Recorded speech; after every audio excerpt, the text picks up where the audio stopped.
बिस्मिल्लाहिर्रहमानिर्रहीम अस्सलामुअलैकुम and good morning. Welcome to morning at PTV national. मां आवां जी मेज़बान सबा अली। ऐं जी हाणे सर्दी बचण वारी आहे ऐं मूंखे ईअं फील थिए थो त हाणे गर्मी कुझु घटि आहे ऐं आहिस्ता आहिस्ता आहिस्ता असां उन फेज़ में वञूं था जेको असां सभिनि जो पसंदि आहे, जेको असां सभिनि जो फेवरेट आहे, ऐं उहा सर्दी आहे। सो गर्मी खे चऊं था हाणे टाटा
नाहे थींदी त पाणी जे लाइ असांखे इनटेक जेके इहो पाणी जो हूंदो आहे उहो असांखे पोइ अलॻि अलॻि तरीक़े सां करिणो पवंदो आहे। ऐं पाणी जो इनटेक जेको आहे उहो असांजो उहो ई हुजे जेको असांजो गर्मियुनि में हूंदो आहे वधि में वधि, पर सर्दियुनि में उनखे थोरो शायदि घटि थी वेंदो आहे, छो जो असांखे एतिरी गर्मी न आहे लॻंदी, असांखे एतिरी पाणी जी नीड न आहे फील थींदी। सो पाणी जी नीड जेका आहे उहा असां जूसिस मां इन्हनि शयुनि मां पूरी करे सघूं था, कुझु फ्रूट्स मां पूरी करे सघूं था। ऐं हाणे जी कीनू बि अची रहिया आहिनि ऐं खाधे पीते में बि ॾाढी मज़ेदार शयूं अची वियूं आहिनि ऐं अनार बि आहिनि। इन्हनि मां असांजी पाणी जी नीड पूरी थींदी आहे। ऐं जेको विटामिन C जी नीड पूरी थींदी आहे उहा बि सर्दियुनि में घणी पूरी थींदी आहे, छो जो जेको बि असांजो कीनू मौसम्बी इहे सभु शयूं आहिनि, इन्हनि मां असांजी विटामिन C जी नीड पूरी थींदी आहे। सो इहे सभु शयूं बि ॻाल्हाइबियूं ऐं ज़बरदस्त पैनलिस्ट हूंदा ऐं पैनलिस्ट जेके आहिनि उन्हनि सां असां इन टॉपिक ते बि ॻाल्हाईंदासीं ऐं ज़बरदस्त पैनलिस्ट जेके हूंदा उन्हनि खां उन्हनि जे बारे में पुछंदासीं। सो सभिनि खां पहिरियों मूंसां शेफ़ मौजूदु आहे अनमोल ख़ालिद साहिबा, मूंसां मौजूदु आहे। शेफ़ आहे, उन्हनि खे अवां पहिरियों बि स्क्रीन ते असांजी ॾिसी रहिया आहियो। मां उन्हनि खे वेलकम चवां थी। अस्सलाम वालेकुम अनमोल, कैसी हैं आप? वालेकुम सलाम, मैं ठीक, आप कैसी हैं? अल्हम्दुलिल्लाह ठीक ठाक। Welcome to the show. और माशाल्लाह बहुत ज़बरदस्त खाने आपके हमने पहले भी ट्राई किए हैं, लेकिन आज क्या बनाया है? आज मैंने चिकन रोस्ट बनाया है और simple without mustard ginger burger बनाया है, क्योंकि कुछ लोगों को मस्टर्ड इरिटेट करता है, तो इसके अंदर ना मस्टर्ड चीज़ मैंने ऐड की है, ना मस्टर्ड सॉस ऐड की है। सही है।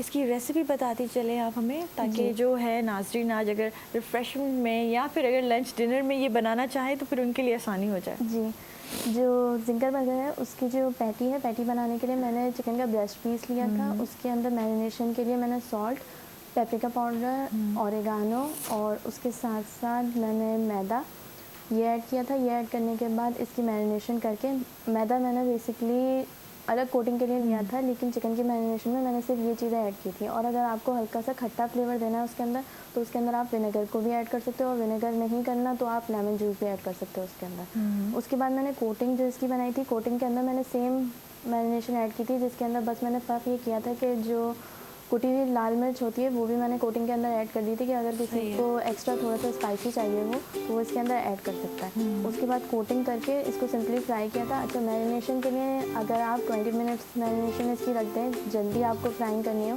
तो आप 20 मिनट्स तक मैरिनेट कर सकते हैं इसको। और अगर आपको नेक्स्ट डे करना है तो आप आराम से 24 आवर्स तक इसको मैरिनेट करके रख सकते हैं। और साथ ही साथ मैंने चिकन रोस्ट बनाया। चिकन रोस्ट की रेसिपी में बस इतना सा फ़र्क है, सेम ही इंग्रेडिएंट हैं, लेकिन इसके अंदर पिसी हुई लाल मिर्च इस्तेमाल हुई है, और जो इसकी मैरिनेशन हुई थी उसके अंदर सिरके और पिसी हुई लाल मिर्च की पहले मैरिनेशन हुई थी, वो करके इसको रख दिया था।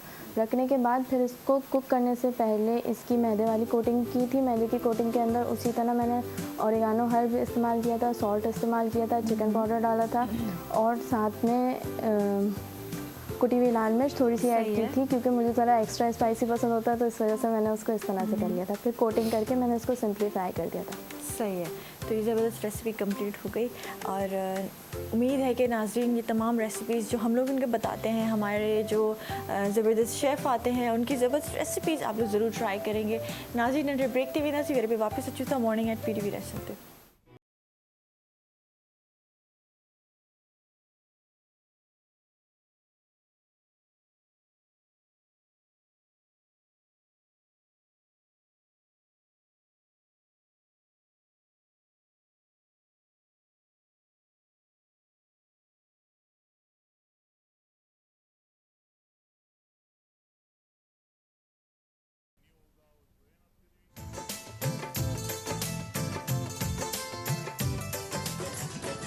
वहीं पे अचूं पंहिंजे इलाक़ाई ज़बाननि जे गुलनि सां सजियल हिकु ख़ूबसूरत गुलदस्तो जंहिंमें कंदासीं मुख़्तलिफ़ महिमाननि सां दिलचस्प कचहरी। गॾोगॾु शामिल हूंदी रूह खे तस्कीन पहुचाईंदड़ ख़ूबसूरत इलाक़ाई मौसीक़ी। गुले चारुका इदामा पश्चिमाकारा कौमी लफ्जांकानी गुलानी यक ग्रंथ चे कि आदराहे रंग शुमे दिला वती कना शुमर सरकना आईनी जिंदे बारया जोदो आसरातीय मालूमात। ਅਸੀਂ ਲੈ ਕੇ ਆਏ ਹਾਂ ਇਲਾਕਾਈ ਜ਼ੁਬਾਨਾਂ ਦੇ ਨਾਲ ਸਜਿਆ ਹੋਇਆ ਫੁੱਲਾਂ ਦਾ ਇੱਕ ਗੁਲਦਸਤਾ ਜਿਹਦੇ ਵਿੱਚ ਸ਼ਾਮਿਲ ਹੋਣਗੇ ਉਹ तमाम ਰੰਗ ਜਿਹੜੇ ਤੁਹਾਡੇ ਦਿਲਾਂ ਨੂੰ ਭਾਣਗੇ ਜਿੱਥੇ ਹੋਣਗੇ ਮਹਿਮਾਨ ਮੁxtਲਿਫ ਜ਼ਿੰਦਗੀ ਦੇ ਸ਼ੋਬਿਆਂ ਨਾਲ ਤਾਲੁਕ ਰੱਖਣ ਵਾਲੀਆਂ ਅਹਿਮ ਸ਼ਖਸੀਅਤ ਇਹਦੇ ਨਾਲ ਹੀ ਸ਼ਾਮਿਲ ਹੋਏਗੀ ਇਲਾਕਾਈ ਮੌਸੀਕੀ। ਤੁਸੀਂ ਵੀ ਇੱਕ ਖੂਬਸੂਰਤ ਸਫ਼ਰ ਵਿੱਚ ਸਾਡੇ ਨਾਲ ਸ਼ਾਮਿਲ ਹੋ ਸਕਦੇ ਹੋ ਲਾਈਵ ਕਾਲਸ ਦੇ ਜ਼ਰੀਏ। Mung, tasula para darur lagi ayu. Akpal इलाकाई जबो गोलानो न सजिया यो गुलदस्ता कम के में शामिल हुई हगा टोला रंग कम जो तासो जरा खुशवी कम के मुंबा का मुख्तलिफ मलमनों सरा खबर है और तासो तो बदर का दी हवा जवन मालूमात। पाकिस्तान टाइम्स सिर्फ पीटीवी नेशनल पर।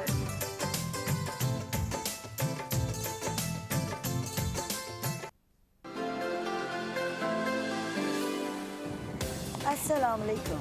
प्रोग्राम आहे सबरन मां सोनी बरस। प्रोग्राम सबरन में हूंदियूं उहे शख्सियत जिन अहलियत सां कम सां जाखोड़ सां जॻह ठाही आहे असां सभिनी जे दिलनि में। उन्हनि जा तजुर्बा उन्हनि जा मुशाहिदा तव्हां ताईं पहुचाईंदासीं। उहो ज़मानो अजीब हुयो, उन में ओड़े पाड़े जा ॿार सभिनी जा ॿार हुया। वसे बिट तुंहिंजी भलारा सदा देश परदेश सारा वसन। ॼाणींदासीं उन्हनि खां घणो कुझु पिराईंदासीं। उन वक़्त में सीनियर हुया उहे सम्झाईंदा बजाए इनजे त तव्हां जे औलाद खे ॿियो केरु दोस्त ठाहे उनखे ग़लति राह ते लॻाए छॾे, तव्हां पंहिंजे औलाद खे जे पाण क़रीब रहो। मां जेको सभिनी खां वधीक हिते पीटीवी ते जेको प्ले इंजॉय कयो अदर देन मारवी उहो हुयो आईनो।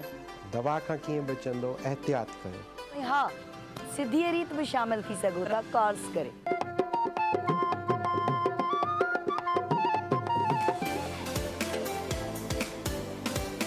याद तुझे अचे सूर सारा उथन।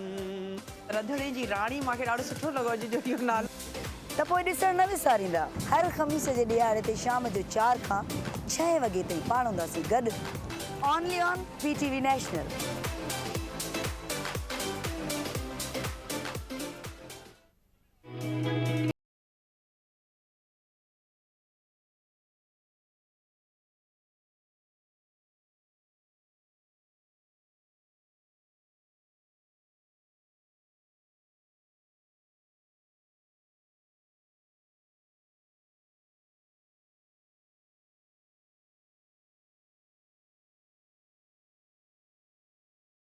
वेलकम बैक नाज़रीन मॉर्निंग एट पीटीवी नेशनल तव्हां सभिनि खे वरी भली कार चऊं था। ऐं जीअं मां अव्हां सां पहिरियों ई ज़िक्र कयो त हिन मौसम में असांखे स्किन जो वधि में वधि वरी ख़्यालु रखिणो पवंदो आहे, हेयर्स जो वधि में वधि ख़्यालु रखिणो पवंदो आहे। सो ज़बरदस्त डॉक्टर जेका एस्थेटिशियन फिजिशियन आहे उहो मूंसां मौजूदु आहे सईदा वजीहा। अस्सलाम वालेकुम, कैसी हैं आप? ठीक है अल्हम्दुलिल्लाह ठीक ठाक। Welcome to the show. और जैसे अभी सर्दियाँ आ रही हैं डॉक्टर साहिबा, तो उसमें जो है हमें स्किन का ज़्यादा ख्याल रखना पड़ता है। जैसे डल हो जाती है स्किन क्योंकि ड्राइनेस ज़्यादा होती है, तो इस वजह से क्या किया जाए? अच्छा, पहले तो सर्दियाँ या गर्मियाँ दोनों सूरत में स्किन के हवाले से कुछ केयर टिप्स हैं जो नॉर्मली बगैर किसी डॉक्टर के आपको फॉलो करनी चाहिए। एक स्किन होती है ऑयली, एक होती है नॉर्मल। तो ऑयली स्किन हो चाहे नॉर्मल हो, दोनों सूरत में आपको बहुत अच्छा सा, चाहे गर्मियाँ हो या सर्दियाँ, मॉइस्चराइज़र 12 मंथ्स आपको अपने रूटीन का हिस्सा रखना चाहिए। अब वही बात है कि सर्दियों के मॉइस्चराइज़र अलग हैं और गर्मियों के अलग हैं। तो सबसे पहले जो आपकी स्किन केयर टिप है वो ये है कि आपको अच्छा सा रेस्ट लेना है, आपकी डाइट बहुत अच्छी होनी चाहिए। ये सब चीज़ें आपकी रूटीन का हिस्सा होंगी तो आपकी स्किन के ऊपर खुद ही इसका जो है ग्लो नज़र आएगा, क्योंकि आजकल हर किसी को ग्लोई स्किन चाहिए। और जो जहाँ तक मॉइस्चराइज़र की बात है तो अपने मॉइस्चराइज़र पे इन्वेस्ट करें, अपने सन स्क्रीन पे इन्वेस्ट करें, अच्छा सा सन स्क्रीन लें, क्योंकि अभी जो एकदम अक्टूबर का मंथ चल रहा है, इसमें दोपहर के टाइम पे गर्मी है, रात के टाइम पे थोड़ी सी खुनकी है, तो ये मौसम जो स्किन के लिए है वो ड्राइनेस पैदा कर रहा है। अच्छा, मोस्टली अब मैं देख रही हूँ जैसे अभी सर्दियाँ आई नहीं है लेकिन आने वाली हैं। जी जी। लेकिन जो स्किन है उसका बिहेवियर बिल्कुल चेंज हो जाता है। बिल्कुल ऐसे ही है। सर्दियाँ आने से पहले ही क्या स्किन को कैसे पता चलता है कि अभी सीज़न चेंज हो रहा है, और बाल भी इनफैक्ट मतलब ड्राइनेस आ जाती है, और आपको फिर कुछ चीज़ें सूट नहीं करती, जैसे कुछ मेकअप में चीज़ें हैं जो हमें सूट नहीं करती, कुछ फाउंडेशन हमें सूट नहीं करती, और उसके बाद जो हमें वो सारी चीज़ें चेंज करनी पड़ती हैं। बिल्कुल, ना सिर्फ स्किन को पता चलता है, जो मेकअप प्रोडक्शन वाले हैं, जो मेकअप के इंग्रेडिएंट्स प्रोड्यूस करते हैं, उनको भी ये बात मालूम है कि स्किन जो है वो मौसम के हिसाब से तब्दील होगी, तभी हमारा जितनी भी मेडिसिन है, जितना भी मेडिकल साइंस है, उसमें एक फैक्टर होता है एनवायरमेंटल फैक्टर। तो वो इन्वायरमेंटल फैक्टर यही होता है कि जब आपकी ह्यूमिडिटी बढ़ेगी, आपकी वेदर कंडीशंस चेंज होंगी, आपका जो है फेस की कंडीशंस उसी तरह स्किन की कंडीशन चेंज होंगी, उसी तरह सारे ऑर्गन्स की कंडीशन चेंज होंगी। तो उसका सबसे अच्छा हल ये होता है, कुछ बेसिक टिप्स ये हैं कि हाइलोनिक एसिड जो है वो एक तरह का सीरम की फॉर्म में या क्रीम की फॉर्म में, चाहे वो आपकी ऑयली स्किन हो या आपकी जो है नॉर्मल स्किन हो, और मौसम कोई सा भी हो, आप उसको स्किन को ना सिर्फ अपने जो है हाइड्रेट करके पूरा करेंगे कि आप पानी लिक्विड्स तो ले रहे हैं आप, लेकिन आपने स्किन को भी हाइड्रेट करना है, और वो करना है हाइलोनिक एसिड के थ्रू। तो आप अपनी एसिड्स हर किसी को सूट भी नहीं करती हैं। जी बिल्कुल। कुछ एसिड्स हैं अगर आप ट्राई करते हैं तो वो कहते हैं कि भाई आप ऑल्टरनेट यूज़ करें, या फिर आप वीकली जो है 2 दिन आप वीक में यूज़ करें। तो आप रेटिनॉल की बात कर रही हैं? जी हाँ, रेटिनॉल भी या नियासिनामाइड भी काफ़ी लोगों को सूट नहीं करता, मैंने देखा। बिल्कुल ऐसे ही है, लेकिन हाइलुरोनिक जो है मोस्टली सूट करता है। तो उसके लिए क्या किया जाए, किस तरीके कोई पैच टेस्ट होता है उसका? अच्छा, हाइलोनिक एसिड लगाने का एक सिंपल सा तरीका ये है कि आपकी स्किन पहले आपने वॉश करी, अच्छा सा फेस वॉश यूज़ करा, और उसके बाद उसको थोड़ा सा डैम्प छोड़ दिया, मतलब ये कि वेट रहने दी। तो जब आप उस पर हाइलोनिक एसिड अप्लाई करेंगे तो उस सूरत में आपका जो मॉइस्चर है ना, वो अंदर से मॉइस्चर नहीं लेगा, वो उस मॉइस्चर को वहाँ लॉक कर देगा। हाइलोनिक एसिड का मेन जो मकसद है वो स्किन में मॉइस्चर प्रोड्यूस करना है। जिस तरह का आजकल मौसम चल रहा है, उसमें आपकी कोई ना कोई क्रीम बेस्ड या कोई ना कोई एसिड जो आप सीरम इस्तेमाल कर रहे हैं वो हाइलोनिक एसिड बेस्ड होना चाहिए, ताकि आपकी स्किन जो एकदम से आपको फील होता है कि डल हो रही है, डल होगी, क्रैक्स पड़ेंगे, फिर आपका black heads, white heads, clogged pore, ये सब चीज़ें आपको टू टोन की तरफ लेके जाएंगी। तो ये सारी चीज़ें एक प्रोसेस के थ्रू हो रही होती हैं कि आपकी पहले स्किन डल होती है क्योंकि आप उसकी केयर नहीं कर रहे होते, फिर आपकी स्किन के ऊपर क्रैक्स आते हैं, वो क्रैक्स फिर डार्क हो जाते हैं, कुछ एरिया कुछ लाइट रह जाता है, फिर आपके पोर्स क्लॉग्ड हो जाते हैं सीबम प्रोडक्शन की वजह से, कभी गर्मी है, कभी शाम में थोड़ी सी ठंड है, खुनकी सी है, तो ये सब चीज़ें करके स्किन के ऊपर एक टोन अजीब सी ले आती हैं, जैसे डल स्किन कह रहे होते हैं कि हमारा फेस से ग्लो ख़त्म हो गया। तो उस ग्लो को बरकरार रखने के लिए अगर आपकी ऑयली स्किन है तो आपको 3 दफ़ा कम से कम दिन में अपने आप को क्लिनजिंग एजेंट इस्तेमाल करके फेस वॉश करना है 2 टाइम, और 3 दफ़ा क्लिनजिंग एजेंट इस्तेमाल करना है, कोई सा भी। मोस्टली ये भी होता है आप जितना फेस वॉश करते हैं, जैसे उतना ड्राई होता है, कहते हैं कि ज़्यादा फेस वॉश करें, एटलीस्ट 3-4 बार करें, ज़्यादा ड्राई हो जाता है फेस। तो ये आपकी स्किन को सूटेबल नहीं होता ना वो फेस वॉश, जो आपकी स्किन को सूटेबल होगा, आपको अपनी स्किन की टाइप ही नहीं पता होती, इसीलिए ड्राई होता है। जिस दिन आपको हमारे पाकिस्तान में जो है स्किन टाइप किसी को पता ही नहीं कि है क्या। जी बिल्कुल ऐसे ही है। आधे लोग यही बोल रहे थे हमारी ऑयली नहीं, हमारी मिक्स्ड है। आधे लोग कह रहे थे नहीं, शायद हमें लगता है कि ड्राई हो जाती है मौसम के हिसाब से। मौसम के हिसाब से सबकी ऑयल वालों की भी ड्राई होगी, लेकिन फिर भी उसमें ऑयल प्रोडक्शन हो रही होती है, तो हम उसको ड्राई नहीं कह सकते। तो ये एक दफ़ा या तो आप रूल आउट करवा लें अपने किसी डॉक्टर के पास जाके, एस्थेटिशियन के पास जाके, कि आपकी स्किन टाइप कौन सी है, और एक दफ़ा आप चूज़ करें, अच्छा सा इन्वेस्टमेंट करें अपने मॉइस्चराइज़र पे, अपने फेस वॉश पे, ताकि आपकी स्किन लॉन्ग टर्म में ट्रीटमेंट से बची रहे और फिर आपको इस तरह के ट्रीटमेंट्स वगैरह के ऑप्शन में ना जाना पड़े। तो ये एक स्किन केयर टिप्स हैं। सही है। अच्छा, ये फेशियल्स करवाना और ये सारी चीज़ें, क्योंकि समर्स में तो ये सारी चीज़ें जो भी करवा लेना बड़ा सूट करता है जी, क्योंकि स्किन हो रही होती है ऑयली, तो उस पर जो है उसको मेंटेन रखना ज़रा इजी होता है। लेकिन ड्राई स्किन जब हो जाती है सर्दियों में तो फेशियल से और ज़्यादा ड्राई हो जाती है। इवन समटाइम्स मैंने ये भी देखा है कि ड्राइनेस के पैचेस हो जाते हैं, फिर वो ब्लैक हो जाता है, फिर वो रेड हो जाता है, इस तरीके से। तो उसके लिए क्या किया जाए? फेशियल्स करवाना सेफ़ है? देखिए, फेशियल्स का पहले तो मेन मकसद समझना चाहिए। फेशियल्स का मकसद ये है कि वो ट्रीटमेंट, वो प्रोटोकॉल जो हम खुद अपने हाथों से, अपनी मशीनरी की, अपने हाथ के थ्रू जो है घर पे नहीं कर सकते, तो हम उस तरीके की सफाई नहीं कर सकते, इसीलिए हम जाके फेशियल यानी डीप क्लिनजिंग करवा रहे होते हैं। ठीक है, तो फेशियल का मेन मकसद ये सफाई। अगर आपकी स्किन फेशियल करवाने के बाद साफ़ सुथरी चमकी हुई, ग्लो हुई भी महसूस हो रही, तो इसका मतलब आपका फेशियल बिल्कुल सूटेबल आपके ऊपर गया है। जहाँ तक ड्राइनेस की बात है, जिस बंदे को मॉइस्चराइज़र इस्तेमाल करने की आदत नहीं होगी, उसकी लाइफ का हिस्सा नहीं होगा, उसको फेशियल्स के बाद, उसको किसी भी किस्म के ट्रीटमेंट के बाद, इवन फेस वॉश के बाद भी उसको ये फीलिंग आएगी कि उसकी स्किन ड्राई हो रही है, उस पर पैचेस बन रहे हैं। अब एक तो ड्राई हो रही है, तब तक तो वो सूटेबल अपने आप को समझ रहे होते हैं, चलो ड्राइनेस है, लेकिन जहाँ मौसम भी उसके साथ शुमार हो जाता है, तो वहाँ पर उसको प्रॉब्लम आती है पैचेस की। तो वो पैचेस जब बिगड़ते हैं तो फिर वो क्रैक्स की फॉर्म में आते हैं। उस चीज़ को पहले ही सेटल करने के लिए कि जब आपने फेशियल करवाया है, अच्छा एक तो हमारे यहाँ बड़ा बुरा कॉन्सेप्ट है कि हमने कल शादी में जाना है, रात को फेशियल कराना है। तो इस कॉन्सेप्ट को लोगों को ख़त्म करना चाहिए। सही होता है टाइम कम से कम अपनी स्किन को प्रेप करने के लिए आपको कम से कम 1 वीक पहले फेशियल लेना चाहिए, क्योंकि अक्सर स्किन हमें नहीं पता होता कि हमारा इस वक्त कौन सा हार्मोनल फेस चल रहा है, उस पर एक्नी बर्नआउट हो सकता है, नहीं हो सकता। तो उस सूरत में हमें कम से कम 1 वीक का टाइम देना चाहिए इवेंट से पहले, कि हम अपनी स्किन को इतना टाइम दें कि वो फेशियल उसके ऊपर ग्लो करके 1 वीक में सेटलमेंट हो के उसका नज़र आए।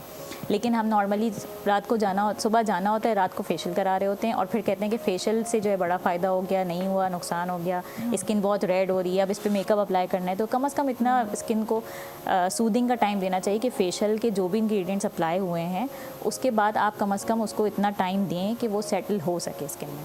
अच्छा, हमारे ये कॉन्सेप्ट है कि अगर मैं फेशियल 1 हफ्ता या 4 दिन पहले करवा लूँगी तो उसका कोई फ़ायदा नहीं होगा, फिर से वही हाँ, वही चीज़ आ जाएगी, वही डस्ट आ जाएगी, वही सब हो ये जाएगा। कॉन्सेप्ट है। तो उसी को लॉक करने के लिए, उसी को सेटल करने के लिए, क्योंकि एनवायरनमेंट इतना, मतलब फेशियल जो है हमें 1 हफ्ता या 4-5 दिन पहले करवाना चाहिए। और एनवायरनमेंट इतना ख़राब हो चुका है कि आप अगर फेशियल करवा रहे हैं तो फेशियल के बाद इवन चूल्हे पे जाने पे, अब तो रिकमेंडेशन ये है, जो इंटरनेशनल रिकमेंडेशन है, आपने हीट पे जाते हुए, चूल्हे पे जाते हुए भी सन ब्लॉक अप्लाई करनी है। ये एक नई रिकमेंडेशन है और ये बहुत ज़्यादा वैलिड चल रही है। इसकी वजह ये है कि हम समझते हैं सन की हीट है, सिर्फ सन की रेज़ हैं, यूवी रेज से प्रोटेक्शन हो गई। अब जो रिकमेंडेशन है इंटरनेशनल गाइडलाइन के हिसाब से वो ये है कि अगर आप बाहर जा रहे हैं तो इन्वायरमेंट के ज़रूरी नहीं है कि धूप हो, इन्वायरमेंट के जो भी फैक्टर्स हैं वो एक लेयरिंग की फॉर्म में आपके फेस पर है सन ब्लॉक, वो उसको काफ़ी हद तक उसको कैप्चर करके रोक लेगी। तो आपकी स्किन के ऊपर डायरेक्ट डस्ट के इफेक्ट, बाकी चीज़ों के इफेक्ट नहीं आएंगे उस तरीके से। सही है। अच्छा डॉक्टर साहब भाई, इस बारे में तो हमने बात की कि क्या लगाना चाहिए, क्या नहीं लगाना चाहिए, जो चीज़ें हमारे हाथ में हैं, लेकिन कुछ ऐसी चीज़ें होती हैं जो नेचुरल हमारी स्किन को चाहिए होती है, हमारी बॉडी को चाहिए होती हैं, जैसे विटामिन सी चाहिए होता है, कोलेजन चाहिए होता है। तो इन चीज़ों के बारे में बताएं, ये हमें किस फॉर्म में हमें लेनी चाहिए और किस फूड से हमें ये चीज़ें मिल सकती हैं?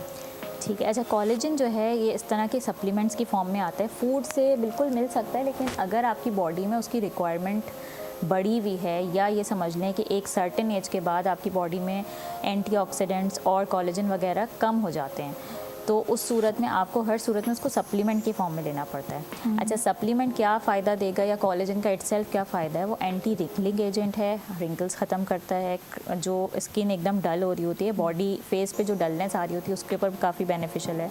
और कोलेजन के डिफरेंट इफेक्ट्स भी हैं जो ओवरऑल बॉडी पर हैं, लेकिन जो मेन स्किन के लिए हैं वो ये है कि आपकी स्किन पे जो रिंकल्स आना शुरू होते हैं, अर्ली साइंस ऑफ एजिंग जो आ रहा होता है, उसको वो स्लो डाउन करता है, आपको थोड़ा एजिंग को स्लो डाउन कर देता है। सही है। अच्छा, इसके सप्लीमेंट्स जो होते हैं वो भी लेने चाहिए, और साथ साथ कुछ खाने में ऐसी चीज़ें होनी चाहिए जिसमें कोलेजन मौजूद हो, तो वो कौन कौन से फ्रूट्स हैं, कौन से वेजिटेबल्स हैं? अच्छा, ये जितने भी फ्रूट्स हैं हमारे पास, इन सब में हाई डोज ऑफ एंटीऑक्सीडेंट्स है, लेकिन जब आपकी बॉडी में एक सर्टेन एज में कम हो गया है तो उस सूरत में आपने सप्लीमेंट करना है। अच्छा, इंजेक्शंस वगैरह भी इसके लगती हैं? हाँ, ग्लूटाथायोन के इंजेक्शंस लगते हैं, लेकिन वो एंटीऑक्सीडेंट के इंजेक्शन है।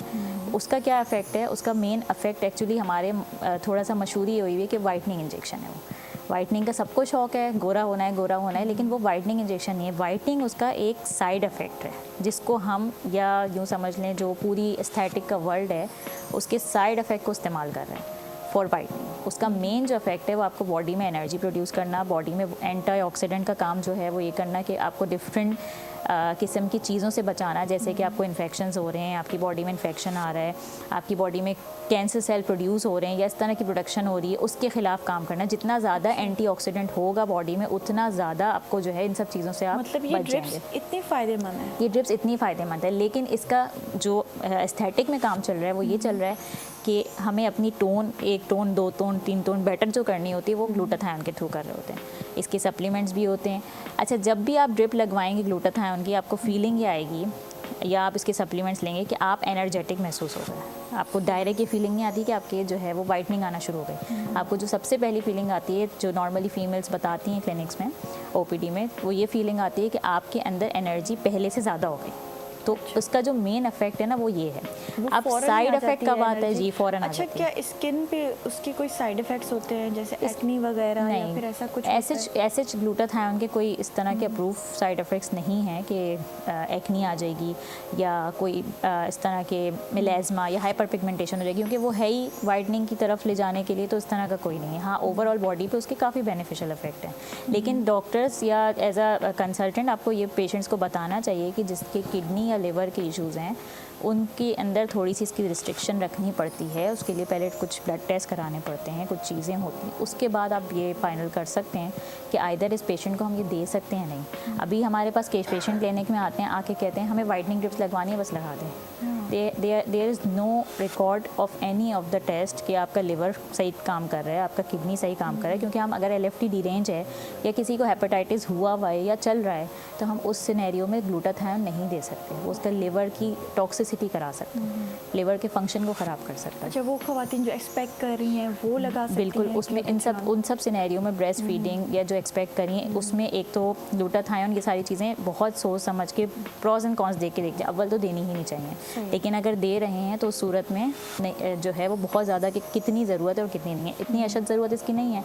अगर आप वाइटनिंग की तरफ या एस्थेटिक ट्रीटमेंट की तरफ जा रहे हैं तो आप वो ट्रीटमेंट देखेंगे जो आपके बेबी के लिए सेफ़ है। इसी तरह रेटिनॉल का है।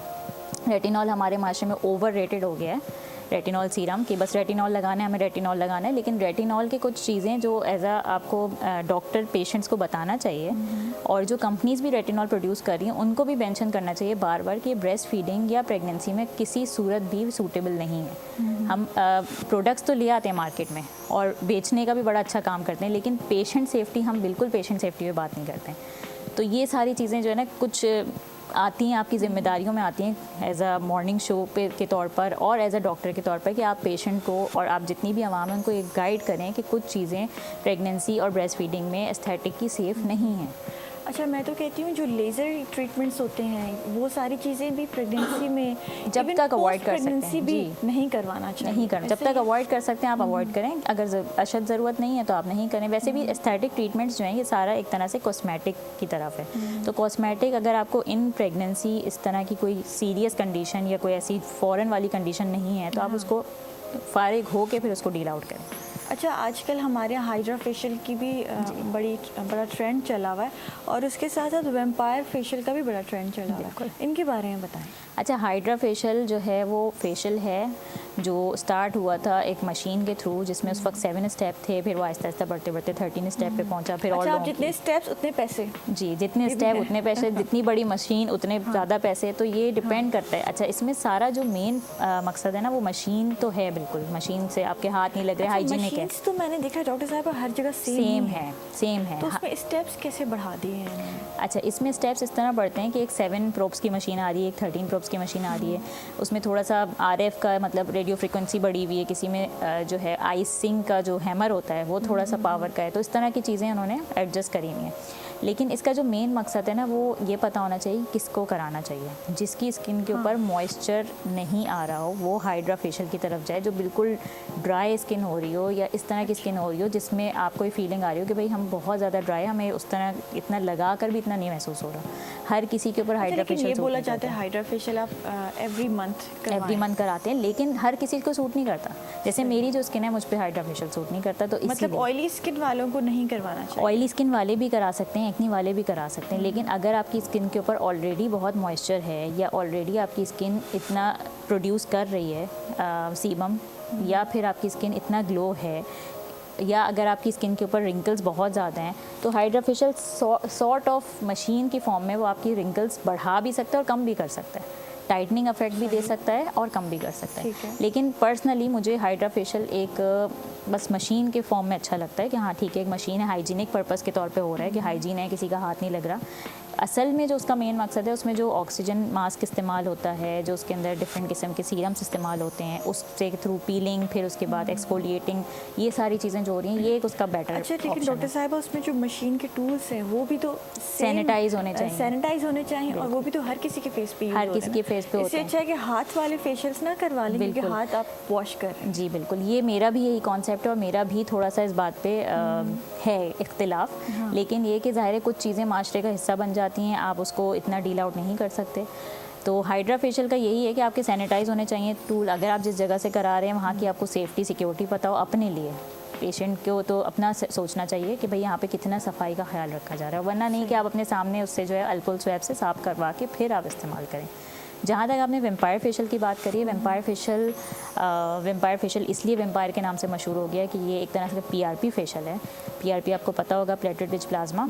इसमें करते क्या है कि ब्लड ड्रॉ करते हैं, आपका ब्लड ड्रॉ करने के बाद उसमें से आपके प्लेटलेट्स अलग करते हैं। प्लेटलेट्स को ये समझा जाता है और ये कहा जाता है कि उसमें बहुत ज़्यादा ग्रोथ फैक्टर्स होते हैं जो आपके स्किन के लिए, डिफरेंट कंडीशंस के लिए बहुत फ़ायदेमंद होते हैं, जिसमें आपको आपकी स्किन पे अगर एक्नी है, ग्लोइंग इफेक्ट चाहिए, स्किन को टू टोन से बचाना है, स्किन की काफ़ी डिफरेंट इश्यूज़ में वो काम करता है।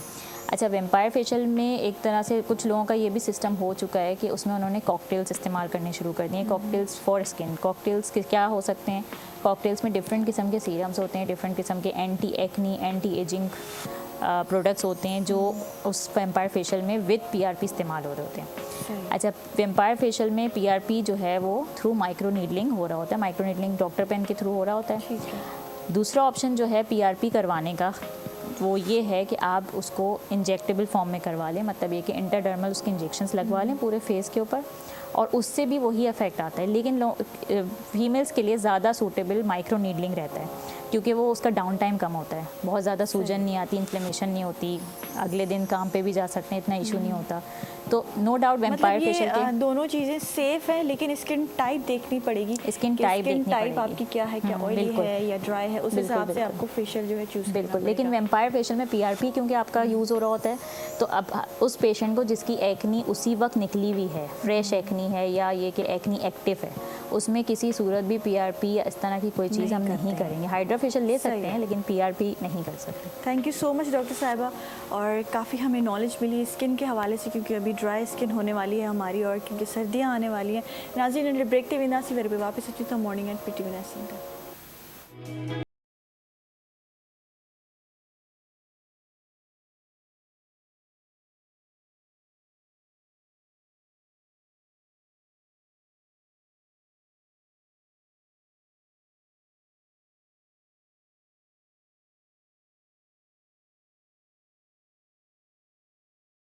वेलकम बैक नाज़रीन, मॉर्निंग एट PT नेशनल ते सभिनि खे वरी भली कार चऊं था। ऐं काफ़ी ज़बरदस्त गेस्ट मूंसां हींअर मौजूदु आहिनि, ऐं जीअं स्टूडेंट्स जे लाइ छा स्कोप आहे ऐं छा IT में वञणु फ़ाइदो आहे। IT में डिफरेंट फील्ड्स आहिनि, तो उन में कहिड़ी फील्ड जो वधीक स्कोप आहे ऐं छा कजे छा न कजे, छा स्कोप जे पोयों भॼिजे, छा जेको सभु कनि था असांखे उहो कजे या पंहिंजी दिलि ऐं पंहिंजी मंशा ते हलिजे। ये सब उन्हनि सां ॻाल्हाईंदासीं। अरसलान सत्तार साहब मूंसां मौजूदु आहिनि, जेके लेक्चरर भी आहिनि ऐं आर्ट डिपार्टमेंट में जॉब भी करे रहिया आहिनि, उन सां गॾोगॾु डिबेटर भी आहिनि। अस्सलाम वालेकुम। वालेकुम अस्सलाम। कैसे हैं आप? अल्हम्दुलिल्लाह। ठीक है, अल्हम्दुलिल्लाह ठीक ठाक। Welcome to the show Arsalan साहब। Thank you. अच्छा, IT का एक बड़ा चार्म है आजकल, हर कोई IT में जा रहा है, और इस वजह से भी क्योंकि सोशल मीडिया का दौर है, तो क्या फील्ड्स हैं इसमें और किस तरीके से इसमें एंटर होने के लिए क्या आप में एलिमेंट होना चाहिए? देखिए, सबसे पहले तो बहुत ज़रूरी होता है कि स्टूडेंट के अंदर IT में इंटरेस्ट होना बहुत ज़रूरी होता है। तो यूजुअली स्टूडेंट्स अगर इंटरेस्ट रखता है तो फिर वो ये देखे कि वो किस यूनिवर्सिटी या किस डोमेन की तरफ जाना चाहता है, क्योंकि IT में हमारे पास मल्टीपल डोमेन्स होती हैं। हमारे पास साइबर सिक्योरिटी है जिसमें हम लोग सिक्योरिटी के एलिमेंट्स पढ़ते हैं, हमारे पास एप्लीकेशंस हैं, वेब एप्लीकेशंस हैं, इनको किस तरीके से हमने सिक्योर करना है। इसकी एग्जांपल बिल्कुल इसी तरीके से है कि अगर आपका कोई घर है तो हमारे पास उसकी सिक्योरिटी के लिए कुछ होना चाहिए, कोई ऐसा एलिमेंट होना चाहिए जिससे हम मॉनिटर कर रहे हो। तो बिल्कुल इसी तरीके से IT में भी अगर आपकी कोई एप्लीकेशंस हैं, कोई ऐसी वेबसाइट्स हैं जिनको हमने सिक्योर करना है, तो उसके लिए हम सिक्योरिटी एलिमेंट्स या सिक्योरिटी एस्पेक्ट्स जो हैं वो पढ़ते हैं। फिर हमारे पास एक होता है आर्टिफिशियल इंटेलिजेंस, जो कि जिसको हम कहते हैं मसनूई ज़हानत। ये एक ऐसी कंप्यूटर की टेक्नोलॉजी है जिसमें हम लोग ये कर रहे होते हैं कि मशीन को जिस तरीके से एक ह्यूमन, मैं और आप सोचते हैं, जिससे हमारी एक सलाहियत है, उस तरीके से हम लोग मशीन में वो एलिमेंट्स ऐड करना चाहते हैं। एक ऑब्जेक्ट है, उस ऑब्जेक्ट में कि वो सेल्फ लर्निंग करे। जैसे हम लोग को अगर कोई इंसिडेंट आता है तो उससे हम सीखते हैं, इसी तरीके से हम उससे सीखें किस तरीके से। वो रोबोट में वो एबिलिटीज़ ऐड कर देते हैं कि जिससे रोबोट जो है वो उसमें सलाहियत आती है सोचने की, समझने की। और बहुत सारी फील्ड्स हैं कंप्यूटर में। नेटवर्क्स है जिसमें हम नेटवर्क्स एलिमेंट्स पढ़ते हैं, डेटा है, बिग डेटा है, डेटा को कैसे मैनेज करना है, डेटा को कैसे सिक्योर करना है। तो ये सारी मुख्तलिफ जो हैं अक़साम होती हैं आईटी की। अच्छा, आईटी में जाने के लिए स्टूडेंट्स को शुरू से ही किस फील्ड में उनका इंटरेस्ट हो तभी उनको जो है आईटी फील्ड में जाना चाहिए? अच्छा देखिए, जो स्टूडेंट्स होते हैं अगर वो बचपन से ही शौक़ हो जिसको कि वो कंप्यूटर पे काम करे, कंप्यूटर की चीज़ों को एक्सप्लोर करता हो और उसका अपना ज़ाती शौक़ भी हो, तो फिर वो आईटी की फील्ड पढ़ता है। तो इनिशियली आईटी में हमारे पास बैचलर्स होता है, बैचलर्स प्रोग्राम्स होते हैं जिसमें हम ओवरऑल सारे आईटी के जितने भी एलिमेंट, जितने भी वैराइटीज़ हैं, हम उसको स्टूडेंट्स को सिखाते हैं, पढ़ाते हैं मुख्तलिफ़ चीज़ों में। एआई हो गया, साइबर सिक्योरिटी हो गई, आर्टिफिशियल, और उसके अलावा नेटवर्क्स हो गई, बिग डेटा हो गया। तो ये मल्टीपल जितनी भी फील्ड्स हैं हम स्टूडेंट को उसमें सिखाते हैं। फिर जब उसमें वो हर एलिमेंट थोड़ा थोड़ा जब पढ़ लेता है, फिर वो अपनी किसी भी एक फील्ड को सिलेक्ट करके उसमें फर्दर स्पेशलाइजेशंस वगैरह करता है। अच्छा, आईटी में किस में ज़्यादा स्कोप है, कौन सी फील्ड में इसका ज़्यादा स्कोप है? ये सवाल मुझसे अक्सर स्टूडेंट भी किया करते हैं कि आईटी में सर किस में स्कोप है, हम किस फील्ड में जाएं। तो उनमें मैं यही कहता हूँ कि स्कोप आपसे बनता है। अगर आप किसी एक स्पेसिफिक फील्ड में और उसमें डिटेल्ड में उस पर काम करते हैं, उस पर रिसर्च करते हैं, उस पर एनालिसिस करते हैं और अपनी स्किल्स को डेवलप करते हैं। देखिए, दो चीज़ें होती हैं कंप्यूटर टेक्नोलॉजी में और इसके स्कोप में कि स्टूडेंट्स जो है यूजुअली वो ये करते हैं कि वो फील्ड को पढ़ते हैं। देखिए, एक चीज़ होती है पढ़ना, उसमें अपनी बेसिक्स को स्ट्रॉन्ग करना, और उसके साथ साथ जो मोस्ट इम्पॉर्टेंट है उसके रिलेटेड इंफॉर्मेशन, उसके रिलेटेड रिसर्च और उसके रिलेटेड जितनी भी स्किल्स हैं उनको बेहतर करना। तो फील्ड्स जितनी भी हैं सारे पाकिस्तान में बहुत अच्छा काम कर रही हैं और हर फील्ड में कोई ना कोई स्पेशलाइजेशंस भी हैं। तो स्टूडेंट जिसमें उनका इंटरेस्ट है वो सिलेक्ट करें और सिलेक्ट करने के बाद उसके रेलेवेंट जितनी भी स्किल्स हैं उनको बेहतर करें। अच्छा, आजकल जो है बड़ा ट्रेंड भी है डिबेट का, और आप भी डिबेटर हैं, तो ये सिलसिला कैसे शुरू हुआ और क्या इसमें भी स्कोप है? क्योंकि अगर हम स्कोप की बात करें तो क्या वाकई इसमें अर्निंग भी है, इसमें स्कोप है और लोग पढ़ लिख के कर रहे हैं? बिल्कुल, डिबेट्स में ये होता है कि मैं तो ये समझता हूँ कि हमारी जितनी भी डिग्री है उसमें डिग्री में एक ऐसी सब्जेक्ट होना चाहिए जिसमें हम लोग बच्चों को पब्लिक स्पीकिंग सिखाएं। अच्छा, मैं आपको एग्जांपल दूँ, मैंने बहुत सारे ऐसे स्टूडेंट्स भी देखे हैं कि जो कि बहुत अच्छे इंटेलिजेंट हैं और बहुत उनमें वैराइटीज़ हैं बात करने की, और उनमें सबसे ज़्यादा वो स्किल्स हैं, उनमें बहुत अच्छी स्किल्स हैं, वो अच्छी डेवलपमेंट कर रहे हैं, अच्छी रिसर्च कर रहे हैं। बट वो कहाँ लैग कर रहे होते हैं? वो लैग कर रहे होते हैं वो स्पीकिंग में। मतलब उनमें प्रॉब्लम्स होती हैं, वो अपना रिसर्च, अपनी की हुई वर्किंग किसी के सामने एक्सप्लेन नहीं कर पाते। तो मैं तो इस प्रोग्राम से और इस पीटीवी से ये मैसेज भी देना चाहूँगा कि जितने भी हमारे पास इदारे हैं वो जो भी रिलेवेंट स्पेशलाइजेशन बैचलर्स जिसमें करवा रहे हैं उसके साथ एक ऐसा कोर्स भी रखें जिसमें डिबेट्स हो। तो डिबेट से, पब्लिक स्पीकिंग से, स्पीचेस से उससे ये होता है कि सेल्फ कॉन्फिडेंस आता है, अपने किए हुए काम को एक्सप्लेन करना आता है लोगों को। अच्छा, मैंने तो आजकल काफ़ी वीडियोस भी देखी हैं, लोग स्टैंड अप कॉमेडीज़ भी कर रहे हैं, डिबेट्स कर रहे हैं, और काफ़ी ऐसे सेशंस होते हैं जहाँ पे यूनिवर्सिटीज़ डिफरेंट सेशंस करवाते हैं जहाँ पे इन्फ्लुएंसर्स आ रहे हैं और ये सब। तो इन चीज़ों से बड़ा फ़र्क पड़ता है, और अब यूनिवर्सिटीज़ में भी कोर्सेज़ के साथ साथ इन चीज़ों पे भी काफ़ी जो है फोकस है हमारी यूनिवर्सिटीज़ का। तो ये कितना इसमें फ़ायदा है और इस चीज़ को ज़्यादा बेटर कैसे किया जा सकता है? इसमें बेटर स्पीकिंग पावर को और डिबेट को। इसमें ये होता है कि अगर मैं अपने करियर का स्टार्ट बताऊं तो मैं बहुत छोटा होता था, और इवन के आज मुझे बड़ा अच्छा महसूस भी हो रहा है कि ये वो इदारा है जहां पर मैंने अपने भी करियर का आगाज़ किया था। तो पीटीवी पे एक प्रोग्राम आता था बच्चों का, और उसमें बच्चों की तकरीर मुकाबले हुआ करते थे और डाइस होता था, और मैं बहुत छोटा सा होता था, एक चेयर के ऊपर चढ़कर जो है ना वो तकारीर किया करते थे हम लोग। बिल्कुल इसमें ये होता है कि आप अपने जब तैयारी करते हैं तो उसमें आप सबसे पहले अपना कंटेंट लिखें, कंटेंट लिखकर उसको शीशे के सामने उसकी प्रैक्टिस करें कि आप सही बोल रहे हैं और क्या बोल रहे हैं। इसमें डिबेट्स में भी हमारे पास मल्टीपल कैटेगरीज भी होती है। उसमें ये होता है कि हमारे पास स्पीच होती है, हमारे पास डेक्लेमेशन होती है जिसमें हम लोग मंजर निगारी करते हैं। तो मंजर निगारी में हम लोग पूरा एक मंजर पेश करते हैं, उसमें बताते हैं। फिर हमारे पास डिबेट्स होती हैं, उसमें ये होता है कि आप दो अगेंस्ट और फेवर होता है कि अगेंस्ट में बात कर रहे हैं, फेवर एक सब्जेक्ट होता है, उस पर दो डिबेटर्स होते हैं, वो उसके सब्जेक्ट्स को, जैसे हमारे पार्लियामेंट में भी होता है कि उसको एक उसको पॉजिटिव वे में बात कर रहा होता है और एक उसका इम्पैक्ट बता रहा होता है नेगेटिव वे में बात। तो अगर स्टूडेंट्स ये चीज़ें सीखेंगे इन डिबेट्स, डेक्लेमेशंस, इनसे मतलब काम करेंगे इस पर, तो उनको पब्लिक स्पीकिंग का जो एलिमेंट है वो उनमें जो है वो ज़्यादा बेहतर होगा। और इससे ये होता है कि उनकी प्रोफेशनल लाइफ में बहुत ज़्यादा काम देता है कि अगर आप कहीं इंटरव्यू देने जा रहे हैं तो आप में ये कॉन्फिडेंस हो कि आप 4-5 जितने भी पैनल हैं उनके सामने आप बात कर सकें, उनके सामने अपनी स्किल्स को, अपने जो आप में इंटरेस्ट है, जो आप में सलाहियतें हैं, उनको उनके सामने बयान कर सकें कि ये मेरे में सलाहियत है और मैं इस तरीके से काम। अच्छा, ये सलाहियत आना और आउट स्पोकन होना, इसमें कितना फ़र्क है? बिल्कुल, इसमें फ़र्क ये होता है कि अगर आप आउट स्पोकिंग हैं, देखिए हर चीज़ का एक प्रॉज एंड कॉन्स हैं। आपको एलिमेंट और आपको सब्जेक्ट को देखकर बात करनी होती है। कोई टॉपिक है उसके रिलेवेंट आपने रिसर्च की है या नहीं, या जस्ट सिर्फ और सिर्फ आप उस पर बात कर रहे हैं। तो research is very important in debate. आप फैक्ट एंड फिगर्स की हमेशा बात करते हैं।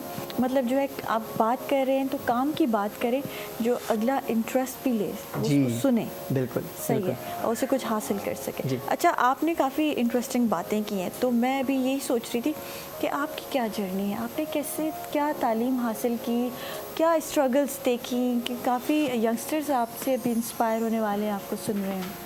अच्छा, मेरी जर्नी अगर मैं डिबेट्स की बात करूं तो मेरी जर्नी जो है वो एक डिबेट्स के बारे में भी बताइएगा, और जो फिर आप लेक्चरर हैं माशाल्लाह, जी जी, तो उसके बारे में बताएं, ये सारा जर्नी शुरू से बताएं, अपनी तालीम कैसे हासिल की। ठीक है, मैंने अपना बैचलर्स किया था एलईडी यूनिवर्सिटी से कंप्यूटर इंजीनियरिंग में, और वहाँ से मैंने जो है कंप्यूटर पे काम करना स्टार्ट किया। फिर उसके बाद फिर मैंने अपना मास्टर्स किया, एमफिल किया फास्ट यूनिवर्सिटी से, और इन कंप्यूटर नेटवर्क एंड सिक्योरिटी, जिसमें हम कंप्यूटर की नेटवर्क और सिक्योरिटी वगैरह पढ़ रहे होते हैं। और फिर उसके साथ मैंने डिफरेंट यूनिवर्सिटीज़ में जो है पढ़ाना स्टार्ट किया, जो पाकिस्तान की मारूफ यूनिवर्सिटीज़ हैं उन सब में एज अ लेक्चररशिप दी। फिर उसमें मोटिवेशनल लेक्चर्स वगैरह दिए। फिर उनमें सेल्फ़ कॉन्फिडेंस के बारे में बताया कि सेल्फ़ कॉन्फिडेंस किस तरीके से बिल्ड किया जा सके, और कंप्यूटर की जितनी भी स्किल्स हैं उनको किस तरीके से इम्प्रूव किया जा सके। फिर हम रिसेंटली अभी हम लोग कुछ रिसर्च वगैरह भी कर रहे थे यूनिवर्सिटी के साथ, जिसमें हम लोग आर्टिफिशियल इंटेलिजेंस बेस्ड सिस्टम कुछ एनालिसिस कर रहे हैं, जो इंशाल्लाह अभी चंद माह बाद वो भी हमारा रिसर्च आर्टिकल जो है पब्लिश होने वाला है। तो ये जर्नी रही हमारी उसकी एजुकेशन वाइज। और डिबेट्स में हमारे पास यूजुअली ये हुआ कि हमने स्टार्ट किया स्कूल लेवल से तकरीर करना स्टार्ट किया था। जी, सही है। तकरीर स्कूल लेवल से हमने स्टार्ट स्कूल में ही आपको पता चल गया था कि मैं स्टेज पे खड़े होकर बोल सकता हूँ। जी, मतलब मेरे में ये इंटरेस्ट है। जी, सही है। और उसके बाद को प्रोफेशनली कैसे लेके चले, उसमें क्या हर्डल्स आए, क्या चैलेंजेस आए? हर्डल्स ये आती हैं कि इसके बात करने के स्टेज पे या अपने प्रोफेशनल लाइफ में उसमें ये होता है कि आपको रेलेवेंट रिसर्च होना बहुत ज़रूरी है, आप जिस पे बात कर रहे हैं। और फिर आपको लिखना भी आना चाहिए, साथ साथ लिखना और उसको बयान करना बहुत ज़रूरी है। ठीक है, उसके साथ साथ इसमें हमारे पास ये होता है कि आप जो डिबेट से ऐसी बात कर रहे हैं कि वो सामने वाला उससे इम्प्रेस हो रहा है या नहीं हो रहा। ठीक है, ये बहुत इम्पॉर्टेंट है। तो आप जब भी कोई ऐसा टॉपिक या सब्जेक्ट जब हम लोग लिखते हैं तो उसके बैकग्राउंड पे हम पूरी डिटेल रिसर्च करते हैं, और रिसर्च करने के बाद एक ऐसे एलिमेंट हम उसमें ऐड करते हैं कि जो पब्लिक जो है उससे जो है मुतासिर हो, पब्लिक जो है उसमें इंटरेस्ट ले कि टॉपिक है नहीं। मतलब हम कोई ऐसी बात करते हैं, मैं आपको एक छोटा सा टॉपिक एग्जांपल देता हूँ कि इसमें ये होता है कि आप सल्लल्लाहु अलैहि वसल्लम के आने से पहले माहौल कैसा था, इन्वायरमेंट कैसा था। तो उस पर एक छोटा सा मंजर मैं आपको बता के सुनाऊंगा तो आपको आइडिया होगा। उस पर ये होता है कि मैंने लिखा था कि तवील शबे तारीख, तवील भी थी और गहरी भी, हाथ को हाथ सुझाई न देता था, अक्ल परेशान थी, जहन माऊफ था, और इंसानियत आखिरी हिचकियाँ ले रही थी। सामरी मुस्कुरा रहा था, इंसानियत नूह गुनाह थी, और यकायक रहमत खुदावंदी जोश में आती है, और मक्के के उफुक से इंसानियत का मुकद्दर अंगड़ाई लेता है। ऐन फितरत का तकाजा है तुलू हो आफ्ताब, हो हकीकत बेहिजाब, नूर सरकाने लगा था अपने चेहरे से निकाब। और फिर अभी इसमें बता रहे हैं कि आप सल्लल्लाहु अलैहि वसल्लम तशरीफ़ लाए और पूरा मंजर, और फिर हुई पहलुए आमना से हवैदा, दुआए खलील व नबीद मसीहा। तो इस तरीके से आपने बयान करना है और लोगों को इम्प्रेस भी करना है। ज़बरदस्त जी, आप जिस तरीके से बयान कर रहे हैं तो वो सुनने में भी मज़ा आ रहा है। तो वही की बात है कि आप डिबेट इस तरीके से करें, इस तरीके से अपनी बात पेश करें कि अगले बंदे का इंटरेस्ट हो उसमें, ऐसे ही है। अच्छा, फिर उसके बाद जो है आईटी डिपार्टमेंट में जब आए और इस फील्ड में एंटर हुए, क्योंकि वो एक प्रोफेशन आपका है, और उसमें आने से किस तरीके से आपकी लाइफ चेंज हुई और क्या डिफ़िकल्टीज़ आती हैं किसी नई फील्ड को जब आप चूज़ करते हैं? डिफ़िकल्टीज़ की बात की जाए तो हमारे पास उसमें जैसे हम लोग स्टार्ट करते हैं तो कुछ ऐसे कोर्सेज होते हैं जिस पे हमें उस पर रिसर्च करनी पड़ती है, उसको सीखना पड़ता है। कुछ ऐसी चीज़ें हैं जैसे प्रोग्रामिंग है, प्रोग्रामिंग के कॉन्सेप्ट्स को बेहतर करना पड़ता है। आर्टिफिशियल इंटेलिजेंस के जो एल्गोरिथम्स हैं उन एल्गोरिथम को सीखना पड़ता है, तो ये बहुत डिफ़िकल्ट होता है। तो इस पर हम अपने टीचर्स के साथ मिलकर उनसे सीखते थे, और साथ साथ अब तो हमारे पास सोशल मीडिया का भी प्लेटफॉर्म है, हमारे पास डिफरेंट यूनिवर्सिटीज़ भी हैं जो कि ऑनलाइन हमें कोर्सेज करवाती हैं। तो उससे भी फिर हमने कोर्सेज से सीखा, ऑनलाइन कोर्सेज किए, उससे सर्टिफिकेशन ली, फिर उससे हमें जो लेटेस्ट टेक्नोलॉजी से भी पता लगता रहता है। तो उसके साथ साथ जो पेपर्स आर्टिकल्स आते हैं उनको पढ़ना पड़ता है। तो डिफ़िकल्टी स्टार्ट में ये आती है कि सबसे पहले तो हमें यही नहीं पता लग रहा होता हमें किस फील्ड में जाना है और किस तरीके से काम करना है। तो जब आप अपनी फील्ड जैसे ही सिलेक्ट कर लेते हैं तो फिर आपको आइडिया हो जाता है कि इसमें मुझे किस किस कोर्सेज़ को पढ़ना है। सही है जी, थैंक यू सो मच इरसलान, आपसे बहुत बात करके बहुत अच्छा लगा। नाज़रीन, ब्रेक ते वेंदासीं, वरी पे वापस अचूं था मॉर्निंग एट PTV नेशनल ते।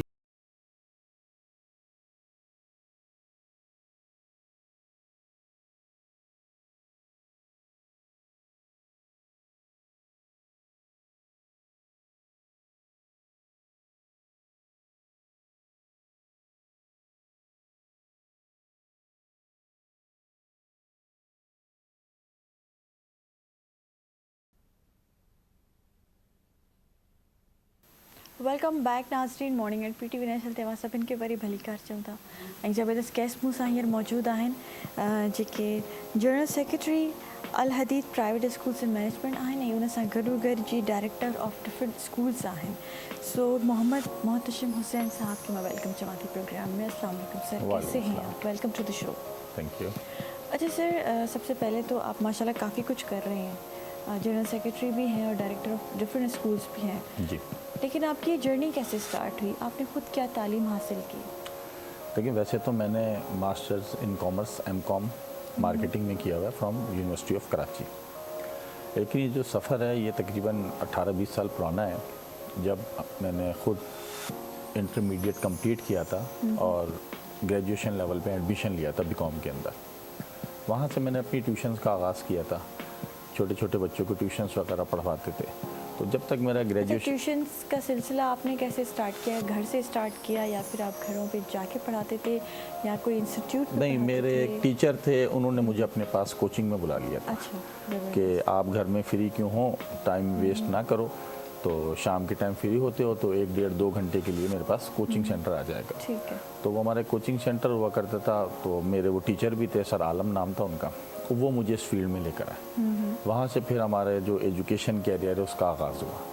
तो ट्यूशन्स पढ़ाता था, ट्यूशन्स पढ़ाने के साथ साथ फिर जब ग्रेजुएशन कंप्लीट हुई और उसमें कुछ मंथ्स का गैप आता है मास्टर्स एडमिशन में, तो वहाँ पर जाके फिर मैंने स्कूल में भी टीचिंग स्टार्ट कर दी।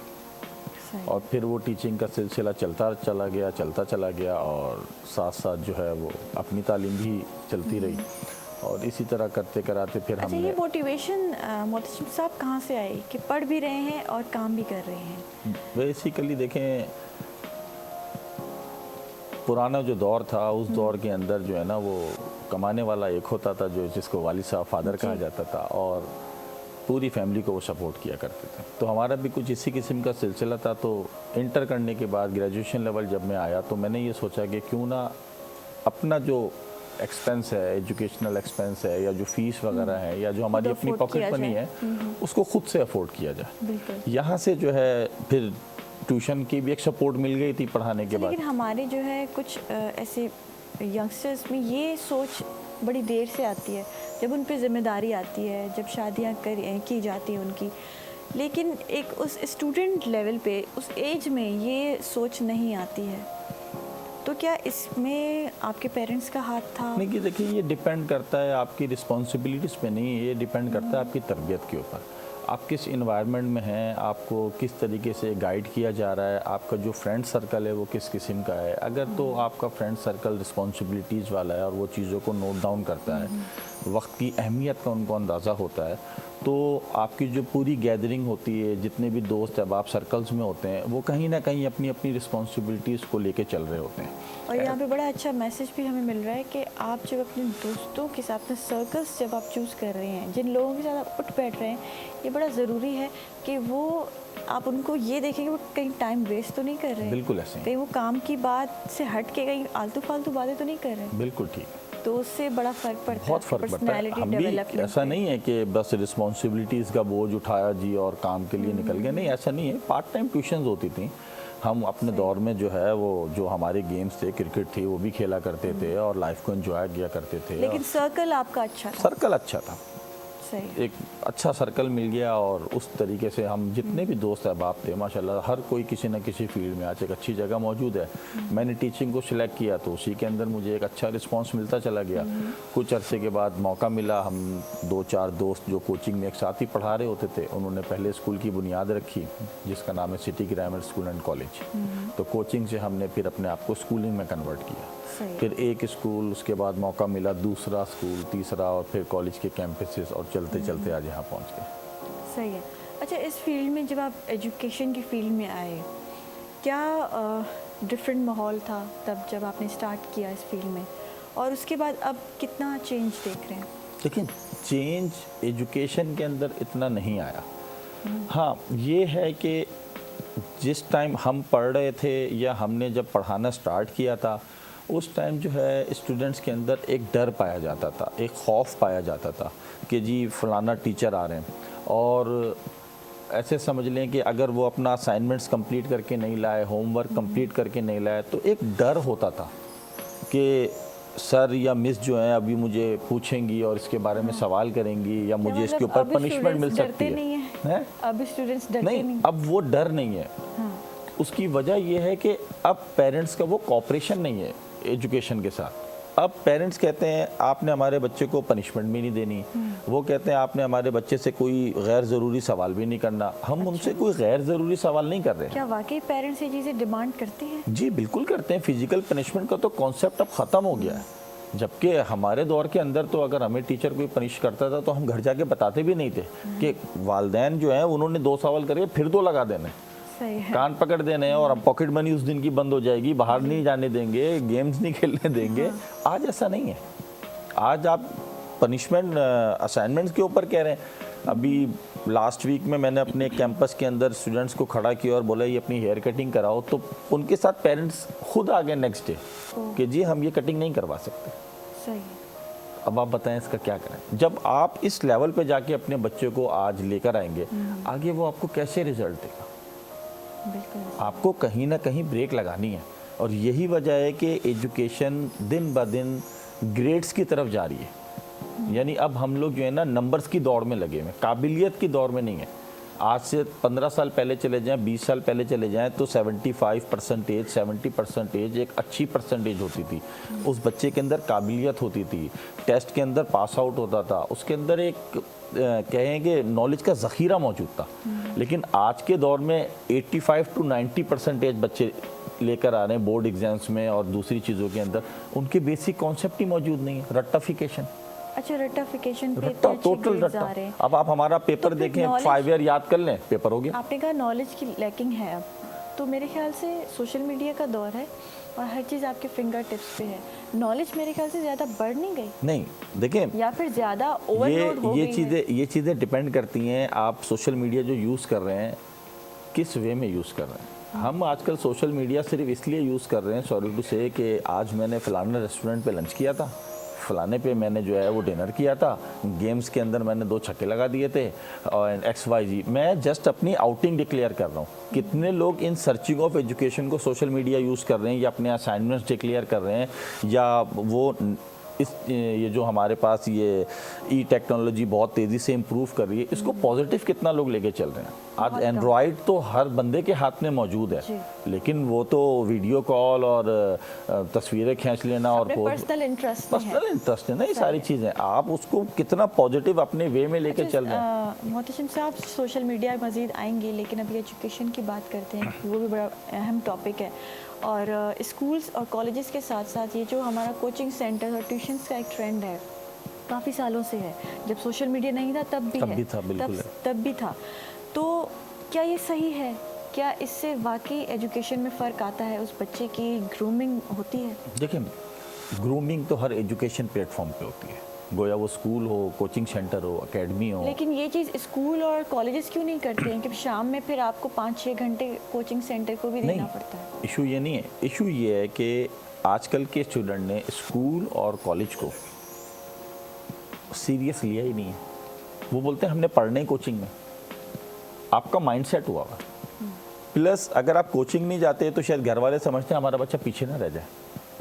कोचिंग में बच्चा रेगुलर है, स्कूल में रेगुलर नहीं है, कॉलेज में रेगुलर नहीं है। आप उसको वही टीचर तो शाम में पढ़ा रहा है, शाम में कोई खलाई मखलूक थोड़ी आ रही है। सुबह में भी मैं स्कूल में पढ़ा रहा हूँ, कोचिंग में भी मैं खड़ा होकर, लेकिन शाम के अंदर बच्चे का इंटरेस्ट ही कुछ और है। शायद वो कोचिंग की फीस को फीस समझते हैं, स्कूल की फीस को फीस नहीं समझते।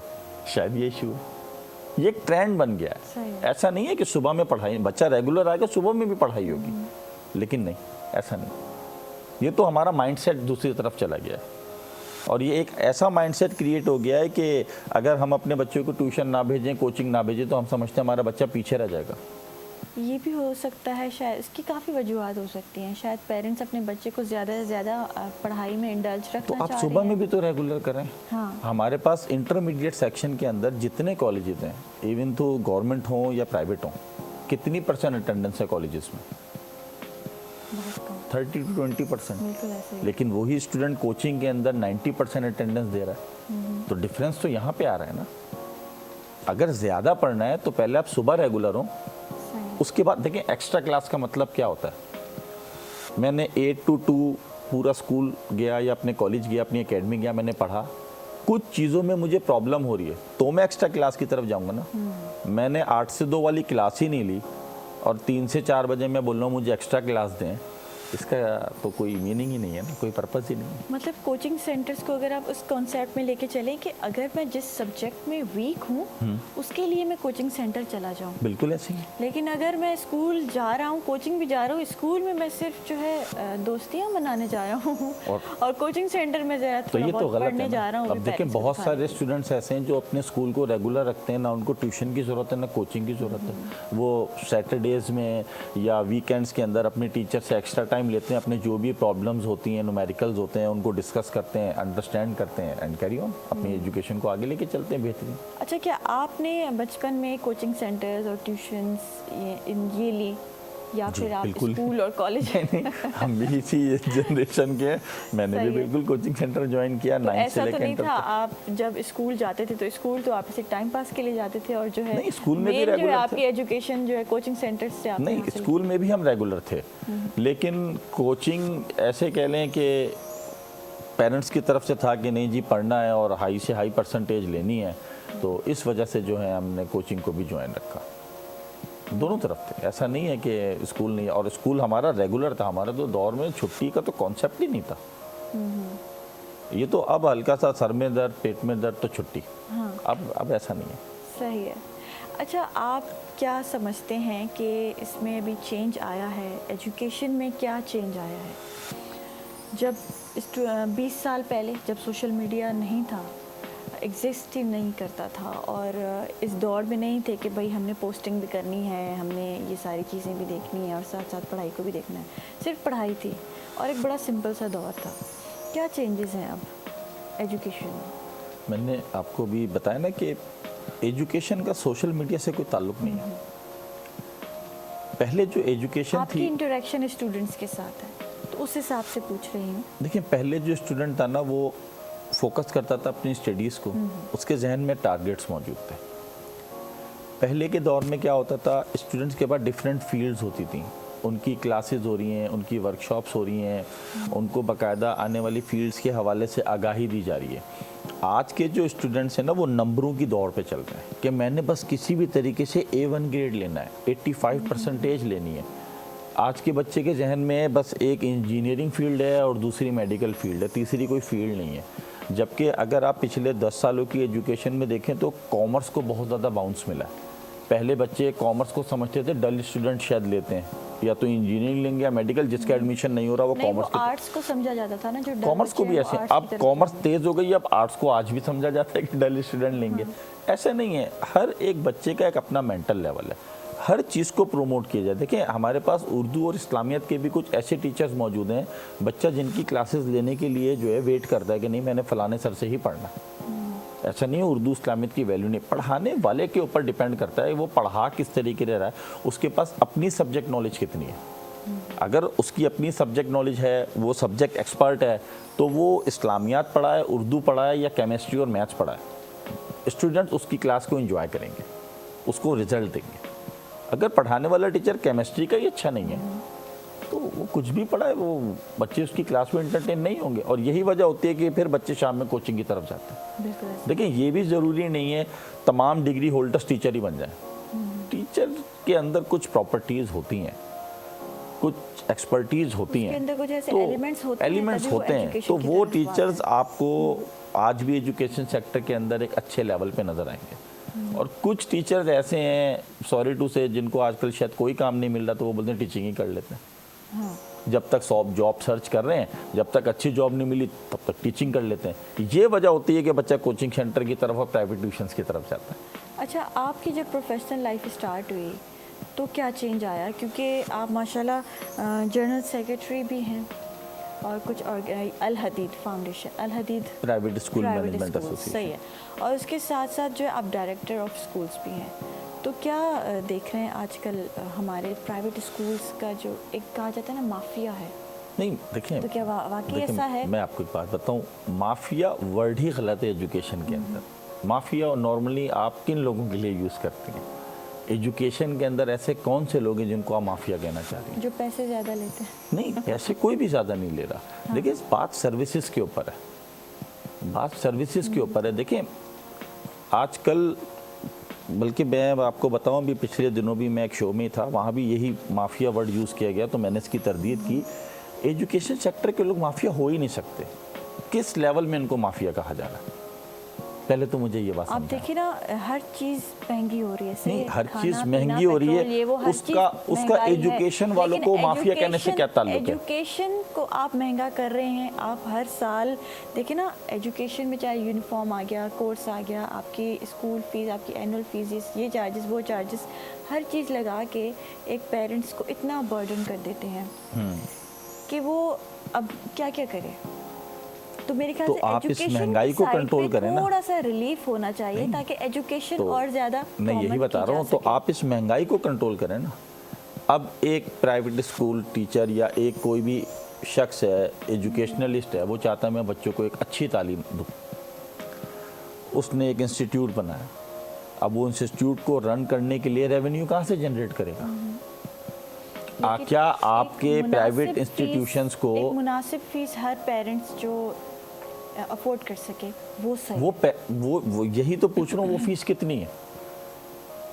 हम होटल के अंदर रात के टाइम किसी अच्छे रेस्टोरेंट में अपनी फैमिली को खाना खिलाने लेके चले जाएं, अगर 4 to 5 मेंबर्स हैं तो 15 to 20,000 का बिल इजीली बन जाता है एक रेस्टोरेंट एक दिन में। सही बात है।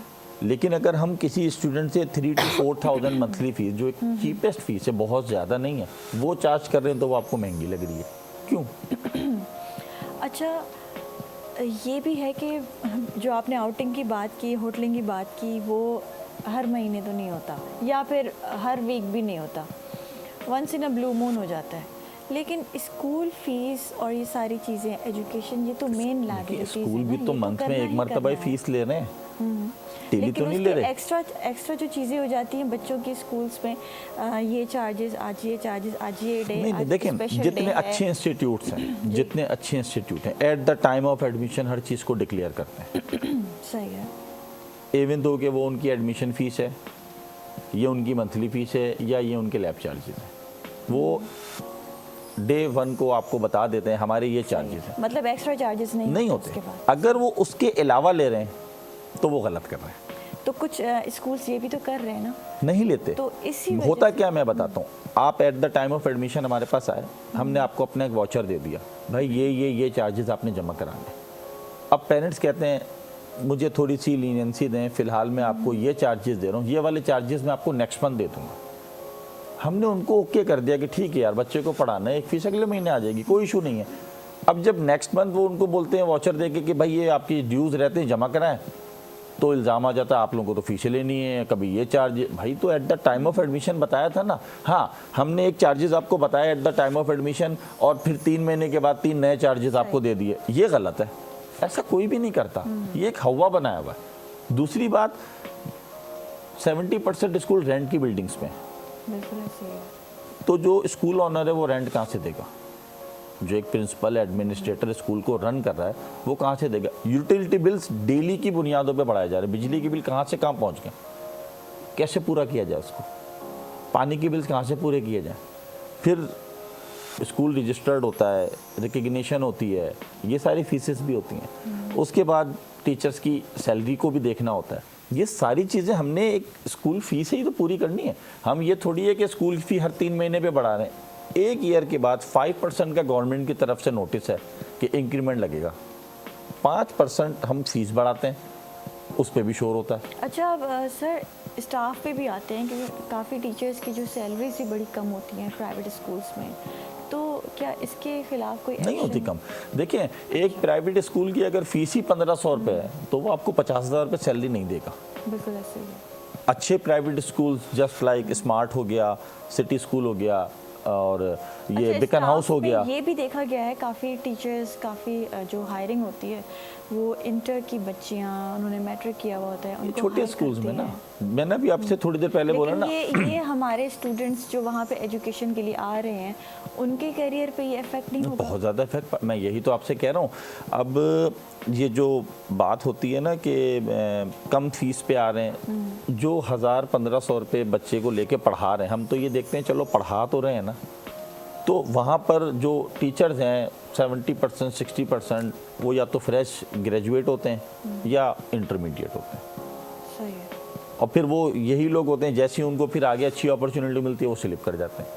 इन स्कूलों की फ़ीस भी आपको कम मिलेगी, लो स्टैंडर्ड एजुकेशन भी मिलेगा, और टीचर फ्रीक्वेंटली चेंज होते हुए मिलेंगे, जिसकी वजह से स्टूडेंट डिस्टर्ब होते हैं। बिल्कुल ऐसे। लेकिन एज़ कम्पेयर टू अगर आप अच्छे स्कूल्स की तरफ आएँ जिनकी फ़ीस 4000, 5000 एंड 10,000 के करीब है, 5 to 10 के इन बिटवीन है, आप इधर देखें सालों साल एक टीचर आपको सालों साल एक शक्ल नज़र आ रही होती है। अच्छा पे कर रहे हैं क्योंकि मुनासिब फ़ीस ले रहे हैं। जो मुनासिब फ़ीस लेगा वो अच्छा पे करेगा, जो फ़ीस ही कम ले रहा है वो कैसे पे करेगा? नॉर्मली स्कूलों के अंदर जो क्राइटेरिया है ना, वो student fee multiply by 3 to 4। जो भी स्टूडेंट फ़ी है आपकी, 3 से 4 स्टूडेंट की फ़ीस को मल्टीप्लाई कर देना तो वो टीचर्स की सैलरी है। जैसे बिकन हाउस है ना, अगर इसकी 17 to 20,000 पर मंथ फीस है, मल्टीप्लाई बाय 3 कर दें तो 60,000 एवरेज सैलरी है। सही है। एज़ कम्पेयर टू छोटे स्कूल की तरफ आए जिसकी स्कूल की फ़ीस ही 2000 रुपये है, मल्टीप्लाई 3 to 4 भी करें तो 6 to 80 बनती है ना, तो ये बहुत कम है। तो स्कूल की फ़ीस भी तो कम है। अच्छा, मैनेजमेंट में अब स्कूल्स की क्या चेंजेस आप देख रहे हैं? क्योंकि हमारे यहाँ एक अब सोशल मीडिया का भी दौर है, तो थोड़ा ई बुक्स की तरफ भी आ गए हैं काफ़ी। देखिए मैं आपको बताऊँ, हम ई बुक्स की तरफ भी आ गए हैं, और अभी जो हमारे मिनिस्टर हैं सरदार शाह साहब, ये एजुकेशन के अंदर बड़ा ज़बरदस्त काम कर रहे हैं। हाँ जी। ये जो हमारी डायरेक्टर हैं राफिया जावेद साहब, इनकी तरफ से भी पिछले 4-5 सालों में एजुकेशन के अंदर बहुत तेज़ी से एक नया चेंज आ रहा है। एक, लैब्स के ऊपर बड़ी सख्ती कर दी गई है। दूसरा, ये जो छोटे स्कूल्स हैं ना, इनके ऊपर बड़ी सख्ती हो गई है। लैब्स तो काफ़ी स्कूल्स में बंद ही रहते हैं और कॉलेजेस। अब नहीं, अब लेटर ही नहीं मिल रहा। अब सही है। अब लेटर, अभी पीछे मैं बता रहा हूँ ना, ये सरदार शाह साहब ने बड़ा ज़बरदस्त काम किया है। जितने भी 120 गज़ और 200 गज़ वाले स्कूल हैं ना, इनको ख़त्म किया जा रहा है। इनको ये कहा जा रहा है आप कम से कम 400 गज़ 600 गज़ की बिल्डिंग में शिफ्ट हों कि स्कूल तो लगे। बिल्कुल ऐसे ही है। अभी जो छोटे छोटे स्कूल जिसको कोई काम नहीं है, स्कूल खोल लिया है और ये मैट्रिक इंटर वाली टीचर रख ली, ये सब खत्म हो रहा है। सही है, बाकायदा अब तो रजिस्ट्रेशन तक ऑनलाइन हो गई हैं, यानी कि आपको अब काबिल टीचर चाहिए स्कूल रजिस्टर्ड कराने के लिए भी, अब पेपर वर्क नहीं है। बिल्कुल। तो एजुकेशन सेक्टर के अंदर फिर अभी इन्होंने वर्कशॉप्स बड़ी ज़बरदस्त स्टार्ट कर दी। लाइब्रेरीज का ट्रेंड हमारे स्कूल्स में शुरू होना चाहिए प्रॉपर, क्योंकि बच्चों में जो है फिर किताब पढ़ने का एक ट्रेंड डालना। विदाउट लाइब्रेरी अब रजिस्ट्रेशन ही नहीं है, स्कूल ही नहीं है। जिसके पास नहीं है वो बना रहे हैं, और जिनके पास बनी हुई है वेल एंड गुड है। और अब तो वैसे भी ई कॉन्सेप्ट आ गया, तो लैब्स के अंदर ही लाइब्रेरी कंप्यूटर के अंदर ऑनलाइन ही शो हो जाती है। लेकिन अब ये चीज़ें आ गई हैं, लेबॉर्ट्री मस्ट हो गई है, ठीक है जी। और क्या कहते हैं, आपके जो टीचर्स हैं 70% ग्रेजुएट और बीएड होना चाहिए। अब ये चीज़ें कंपलसरी हो रही हैं। अच्छा, उसके बाद ये जो आप बोल रही थी ना ये माफिया है, तो ऐसा नहीं है माफिया है।